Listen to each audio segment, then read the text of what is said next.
Hello everyone, this is Sunava. And this is Johannes. And you are watching Board Gaming Ramblings. And today we are giving you a first look at a new hybrid game called Into the Godsgrave by Gregor Szczepanski, published by Lucky Duck Games. It plays from 1 to 4 players in 90 to 120 minutes. Yeah, as I said, this is going to be like a first look kind of thing, because we have gotten a copy where we play the first scenario of this, which is a campaign app-driven hybrid game from Lucky Duck Games. All that information I just said 2 times, so now you know it.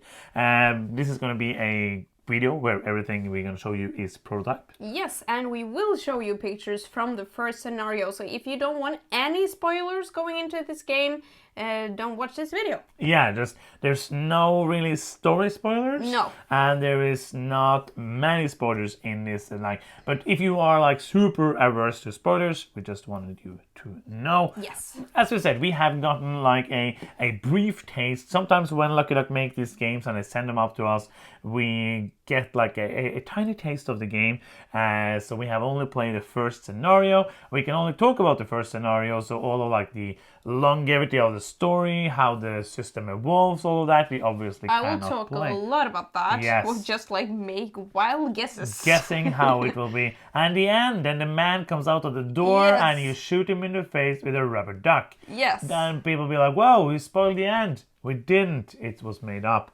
I know it didn't sound that way because it was so good. Yes. But yes, we're just going to talk to you about the experience that we had with the game. This is going to be a crowdfunding campaign, so look out for that to see. You can actually see the link in the description already to see more about the game and learn more about this world and the theme and all of that. Yes. So we played one scenario, 2 players, and it took...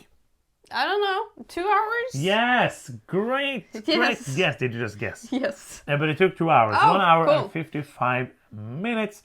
So let's talk a bit about that experience. Do you want to begin? Yes. Do you want to like explain how the game works a little bit first, or should we No, jump because I think we're going to do that now. It is an app-driven game. You're going to use the app. It's going to tell you where things are. You're going to move around on the map. You're going to do tests. You're going to see if you can kill bad guys, not the good guys. Do choices. There's like choices here where the app is going to be this choice will have consequences. But now it didn't because we only played the first scenario. So we we can could do be whatever super we want. mean to everybody we met. And the app was like, this will have consequences. We were like, it won't, because this is a prototype. But next time we play it, we might choose different things. Yes. But yeah, so all of that is going to be kind of familiar. Yeah. If you have played, for example, Destinies from Lucky Duck, or like Journeys in Middle Earth from Fantasy Flight, Yes. it's more like those than it is like. It's kind of also like the Mansions of Madness, where you have these point of interest tokens, you move around and you look at them and stuff like that. So yes, that is the game. I'm going to talk a little bit about the artwork and components, even though this is prototype. Yeah, so but, everything might change. Yes, everything might change, but I really like that have scaled up their production from Destinies. So You mean like physically? physically, yes, physically, absolutely. So the tiles are bigger, the miniatures are bigger. It's so the big. dice are the same because they were pretty big in. Because I'm holding this like very close to my face now, and you said it's so big. It's bigger like, than my no. head. And then, whoa! You're It's so funny. I know. Like You're I cannot. You're so lucky to have me in your Yes. life. Can you show the dice as well? Yeah. Well, we have pictures, but We have pictures, but these are the real dice. I like the artwork. I like the fantasy artwork on the cards. I really like that one. And as you can see, it's very clear and easy to see the different areas on these tiles. I just want to like super quickly again say that I am super happy that I made them bigger. Yes. We remember Destinies with miniatures this big. If you like painting miniatures, and as those people did, that would have been a nightmare. Here they are normal miniatures, and you use them on the spaces. But other than that, it is very nice components. Do you have anything else you want to talk about? No. No. Bye. Okay, bye. Well, we should talk about the game as well. Oh, yeah. As we said, most of the things are going to be familiar. You are going to move from space to space. If there's something there, you're going to click it in the app. It's going to tell you what that is. If you don't like that, this is probably not going to change that, because this is going to be the same as many of those different games are. I enjoy those games. So like the base thing here is that I will enjoy this. And this is cooperative, which we didn't love Destinies because of like I love that they tried, but for us it didn't work that well. The competitive way to do that, but here it's back to cooperative.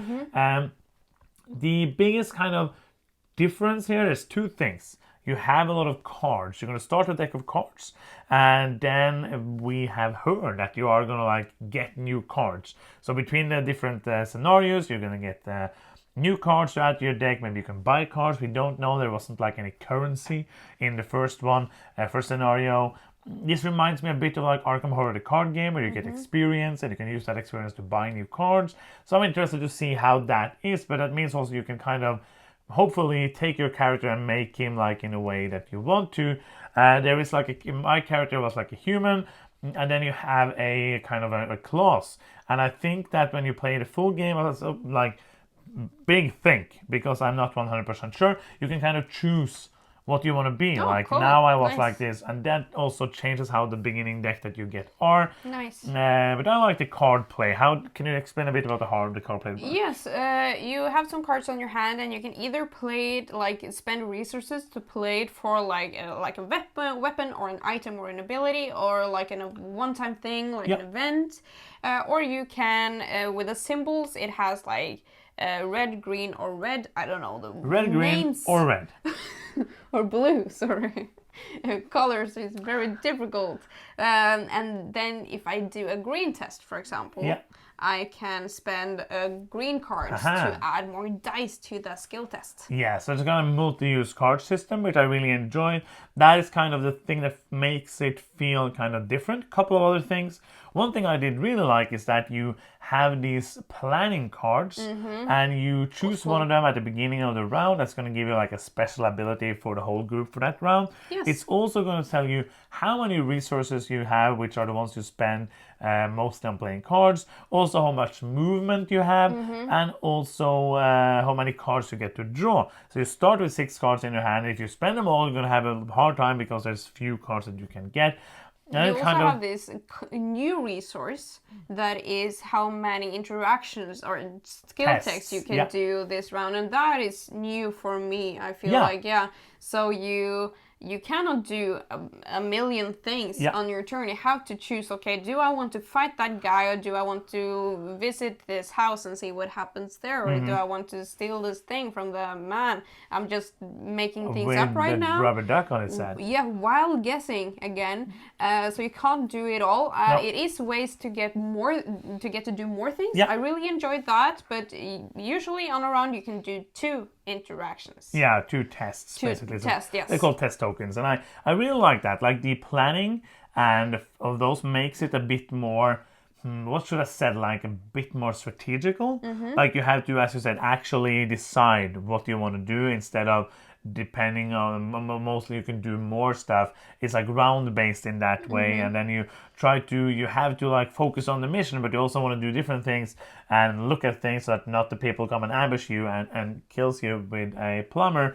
I don't know words, but trying to say words that are not spoilery because they're made up. But I enjoy all of these changes. It makes it more into a game with some choices, and for me the card play or the cards in my hand was the most interesting part of the game, because it makes it a bit more Euro-ish, if you know what I mean. Like it doesn't make sense maybe, but I like that part a lot. Let's like briefly talk about the story and setting. Yeah, I really without spoilers.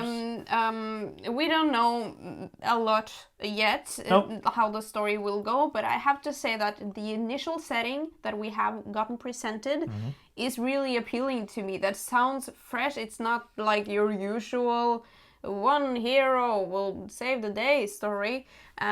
So I'm excited to play more to see how this story evolves. Do you want to talk about the backstory a bit, like to let people kind of into what it's about, which is like the thing you read in the rulebook, basically? It is set in a world where the gods are dead, because long ago the gods like proved to the humans that they were not immortal anymore. They were not immortal. Like it's basically kind of a Greek mythology thing, because like when Hercules came down, like he was kind of like a half god, but here it's like when the gods come down to down the earth, from the pantheon, yes. then they are not. Yes. So then, when the humans heard that they were going to be finished off, they kind of formed this huge alliance and fought back, and now they have killed the gods, and now there is coming like a new people invading us because they have gods and they want to save us, but that's at least what they say. Haha. I like this theme a lot. Like the setting is interesting.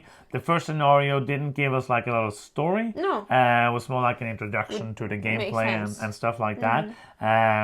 Something here and there, but like we're not going to talk about that. But it was enough for me to want to see more. Yeah, especially like the part with the plumbers and the rubber ducks. The plumbers really like that from one. Italy with the mushrooms and all of that. Enjoyed that a lot. Yes, sounded a bit like Chris Pratt, but it was a kind of weird thing. But yeah, I think that's kind of what we have to talk about, because that's what we have experienced so far. This is one of those where, since it's like we got like a taste of the game, it's going to be hard to say like, oh, we recommend this or we don't recommend this. What I do recommend is that listening to what we say, and also obviously going out and reading about the game and checking out if it might be for you. Obviously, if you enjoy this kind of cooperative app-driven story games, it's going to be a higher incentive to go over and actually check it out. If you hate those, then this is probably not going to change that for you. I agree. But I hope that, or we hope that you got something out of this video. Yes. And if you did, and you enjoy what we do, then you can help us out. It's super simple for you and very helpful for us by giving us a victory point. And you might be scratching your ears saying, how do we do that? Sunniva is here with a tutorial. Yes, we need victory points to win in the game of life and YouTube, and you can give us that by clicking the subscribe button down there. You can even click the bell to get notifications, and you can even give us a coin by leaving a comment or a like. And that is the end of this video. We hope you enjoyed it. I'm Johannes. I'm Sunniva. And you've been watching Board Gaming Ramblings, and bye-bye.